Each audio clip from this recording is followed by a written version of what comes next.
आनंद मोहन बिहार का वो डॉन जिसने एक आईएएस की हत्या कर दी, सजा याफ्ता है। लेकिन बिहार की सरकार यानी नीतीश कुमार उसे छुड़ाने के लिए बिहार के कानून में ही बदलाव कर देते हैं। क्या कारण है? नीतीश सरकार बिहार के चर्चित माफिया डॉन आनंद मोहन को जेल से छुड़ाने की कोशिश कर रहे हैं। इसके लिए बीते 10 अप्रैल को जेल मैनुअल में ही बदलाव कर दिया। बताया जा रहा है कि लोकसभा चुनाव से पहले नीतीश कुमार को राजपूत वोटों की दरकार है, जिसे वो आनंद मोहन के जरिए साधने की कोशिश कर रहे हैं। जेल मैनुअल में बदलाव के मुताबिक अब किसी सरकारी अधिकारी की हत्या में दोषी पाए गए अभियुक्त को भी उसके अच्छे आचरण के आधार पर जेल से रिहा किया जा सकेगा। पहले ऐसा प्रावधान नहीं था। जिस आनंद मोहन को छुड़ाने की कोशिश में सरकार है, 29 साल पहले उसने क्या किया था, ये जानने की जरूरत है। 1994 में बिहार पीपुल्स पार्टी के नेता और उस जमाने के गैंगस्टर कहे जाने वाले छोटन शुक्ला पुलिस मुठभेड़ में मारे गए थे, जिसकी 100 यात्रा में हजारों लोगों की भीड़ जुटी थी।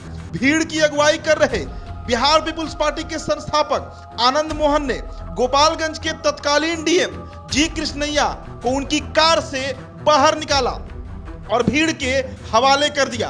आंध्र प्रदेश के गरीब दलित परिवार में जन्मे 35 साल के आईएएस कृष्णैया को पहले पीटा गया, फिर उन पर पत्थर बरसाए गए और फिर उन्हें गोली मार दी गई। तब बिहार के मुख्यमंत्री लालू प्रसाद यादव थे। तोमर राजपूत बिरादरी से आने वाले आनंद मोहन एक डीएम की हत्या के ही अभियुक्त नहीं हैं, उन पर और भी कई गंभीर मामले चल रहे हैं। जेल में रहते हुए ही 1996 में वो लोकसभा का चुनाव लड़ते हैं और जीत जाते हैं। पुलिस रिकॉर्ड के मुताबिक वह एक स्वतंत्रता सेनानी के बेटे हैं। साल 2007 में पटना हाई कोर्ट ने उन्हें मौत की सजा सुनाई थी।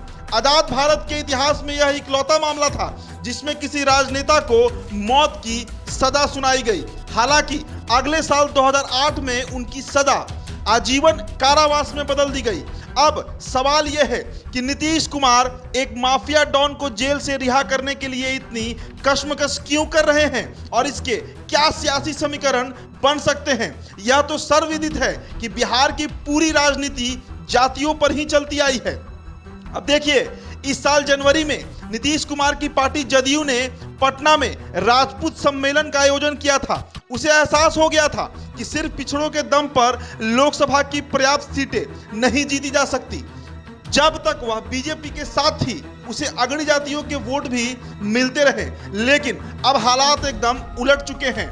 वह अगड़ों के साथ नहीं ले पाती है तो नैया डूबते देर नहीं लगेगी। बताया जाता है कि उस सम्मेलन में आनंद मोहन के समर्थकों ने उनकी रिहाई के लिए नारेबाजी की तो नीतीश कुमार ने उनसे कहा था, आप उनकी चिंता ना करें, मैं भी इसी कोशिश में जुटा हूं कि वो जल्द आपके बीच आ जाएं। वैसे नीतीश कुमार की इस मेहरबानी का एहसास तो बिहार के लोगों को शायद उसी दिन हो गया था जब आनंद मोहन अपने बेटे की शादी के पहले होने वाली रस्मों को निभाने के लिए जेल से पैरोल पर बाहर आए थे।